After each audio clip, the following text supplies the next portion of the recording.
All right, so let's look at this sine function. You have some value, sine A, B, C, D, and E. Okay, so what exactly does A, B, C, D, and E represent?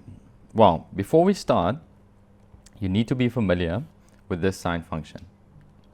You need to know that a sine function is continuous. It means it constantly goes oscillating.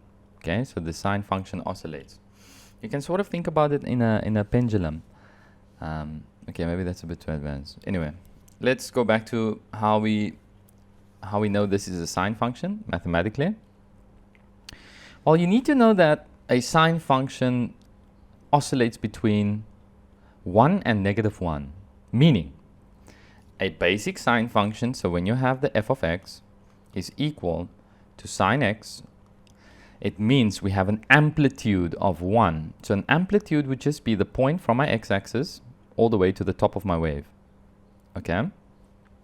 So you need to know this is 1. So your function will not stretch between 1 and -1. That's the first point. The second point is you need to know that the basic sine function starts at 0, 0. Okay? It goes through the origin of my coordinate graph, as you can see here, and it ends at 2 pi. Okay, 2 pi. This is known as a period. Okay, so what the hell is this 2 pi? Well, we know that 2 pi is equal to 360 degrees. And we also know that 2 pi is equal to the circumference of a circle. So what does circle and sine pies and sine functions have in common? Well, let's see. Now, if this is 2 pi, and we can see that this side is equal to this side, okay, they're supposed to be equal. Okay, so let's call this region 1, and let's call this region 2. If region 1 is equal to region 2, I can then fairly say that this point is the half of pi. So this point will be pi. Now, if I break it up even further and I say, well, let's say region sub x and region sub y, if they are equal to one another, I can even then break this distance of pi, because if you look at it, to go from pi to 2 pi, the distance is pretty much pi, right? So to break that even further, I can then say, well, it's the half of pi, right? But in this case, I already have 1 pi. So we can say then that this point is 3 over 2 pi. Now I can do the exact same thing over here. Let's say this one is region sub 3 and region sub 4. And these two regions are equal to one another because they divide exactly in the middle. I can then say this point is pi over 2. Why is that? Because the distance from 0 to pi is pi. Then we have pi over 2. Okay. Hopefully you understand where I'm coming from with these type of questions, but I will jump over to Desmos now to show you exactly what happens when we touch A, B, C, and D. I think these sine and cosine functions are best learned through observations instead of me just explaining you. This one's the amplitude, that affects the period, this affects the vertical shift, etc. Okay, so I will head over to Desmos now. Okay, let's look at the sine function. So I entered my function over here where we have a sine bx plus c plus d. These are all the variables that play a role in sine. In physics, however, these variables change. They become alpha, omega, etc., etc. But for now, we're going to focus on the trigonometry in mathematics. So let's look at this. Well, remember what I said when we have a basic sine function, the f of x is equal to sine. In this case, let me add another function. So let's say the f of x is equal to sine x. It's the exact same function, okay? I'm going to remove this one. And we can see we have this oscillation. This oscillation is, you can think about it as a little worm, okay? A little worm that's, maybe that's not the right way to think about it.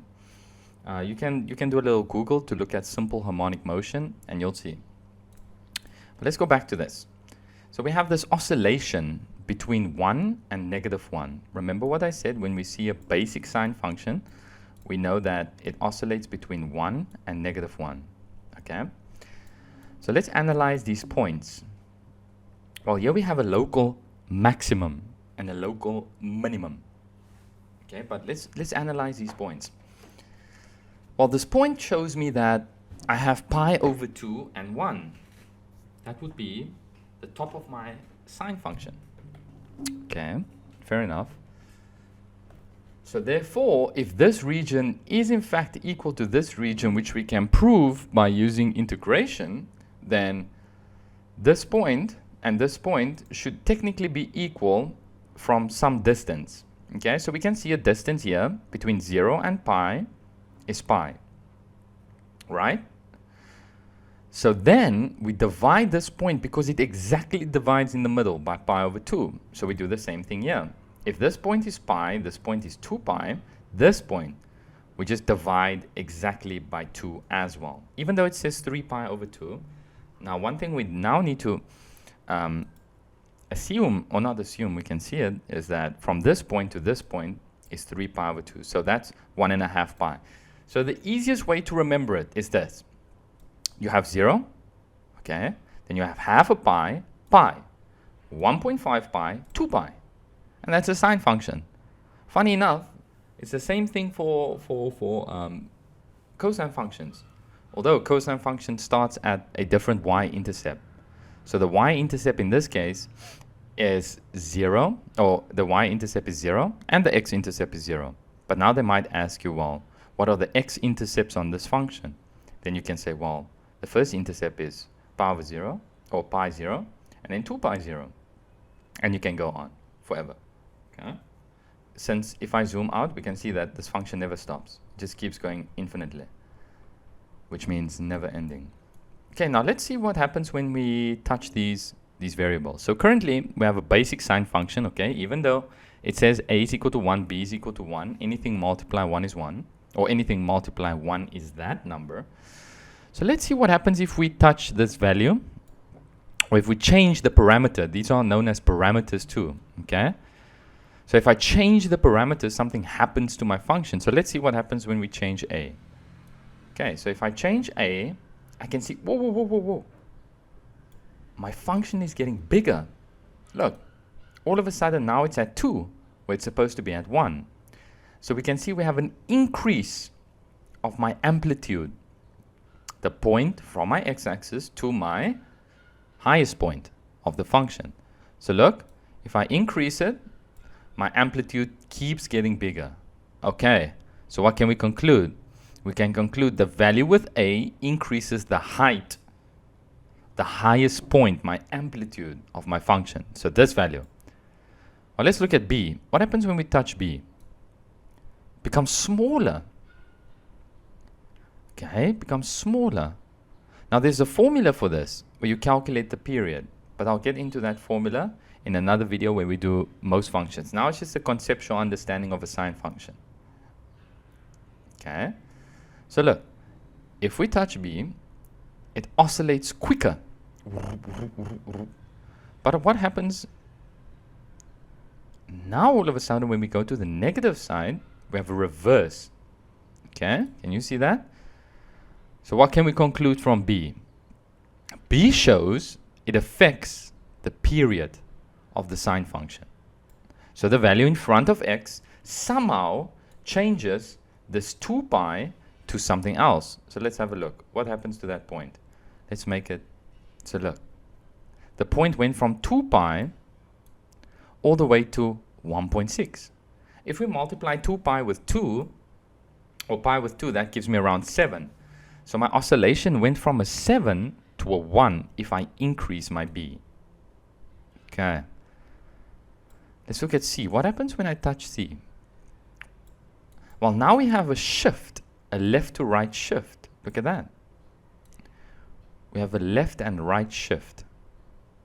So the b affects my vertical, okay, my vertical position, no, my horizontal position.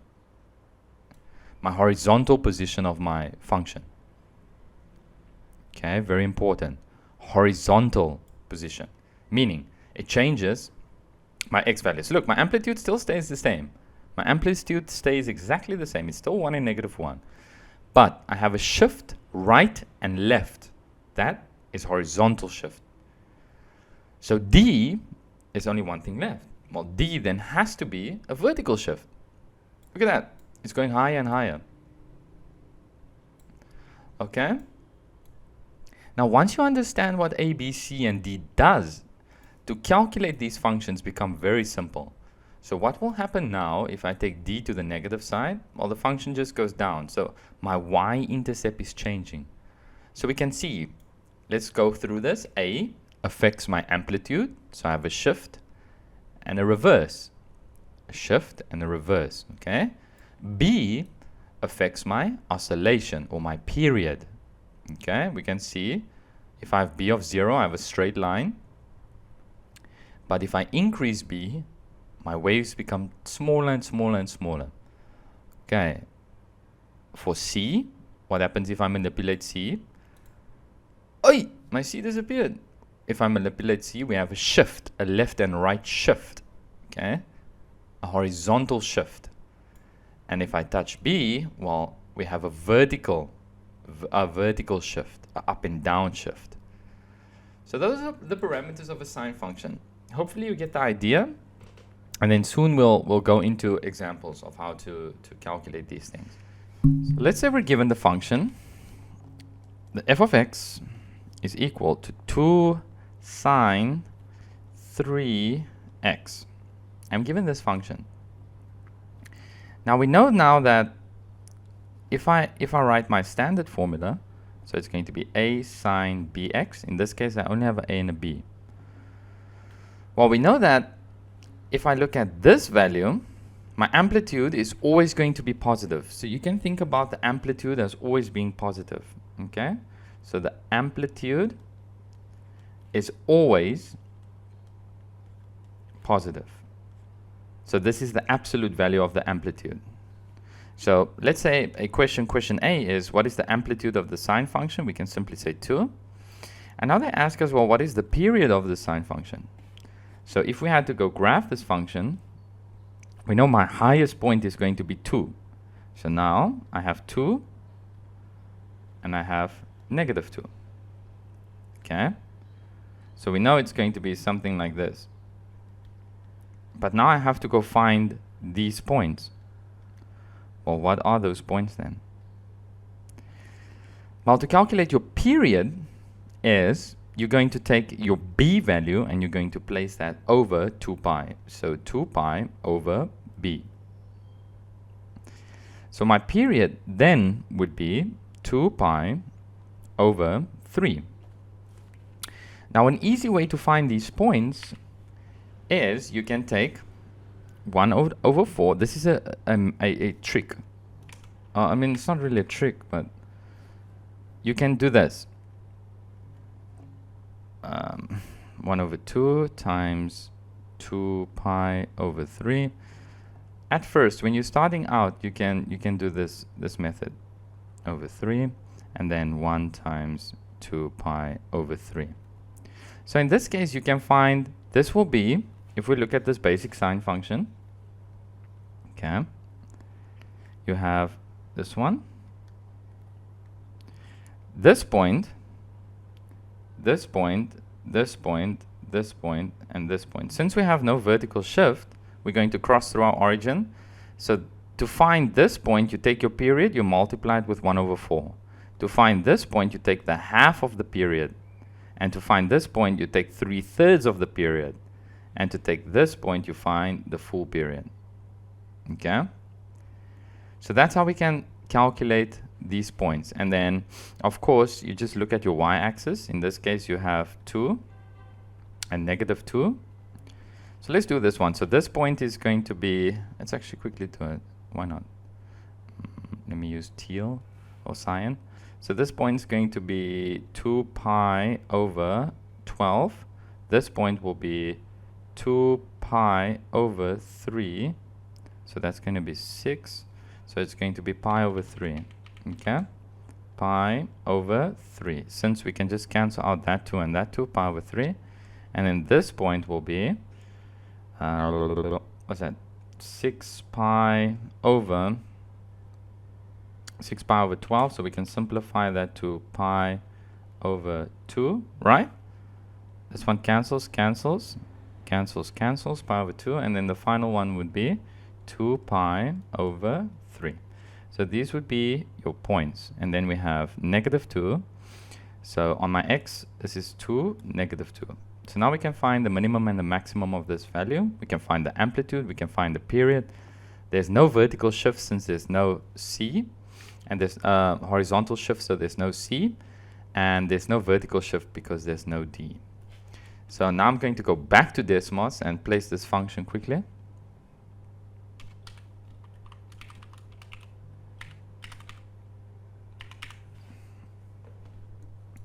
Okay, so let's have a look at this function. Look, you have your 0, 0, since there's no shift. Then we're going to increase our amplitude, and we have pi over 6. Next, we have pi over 3, pi over 2, -2, and then finally 2 pi over 3. So that's how we can calculate the period, and this is generally high school mathematics.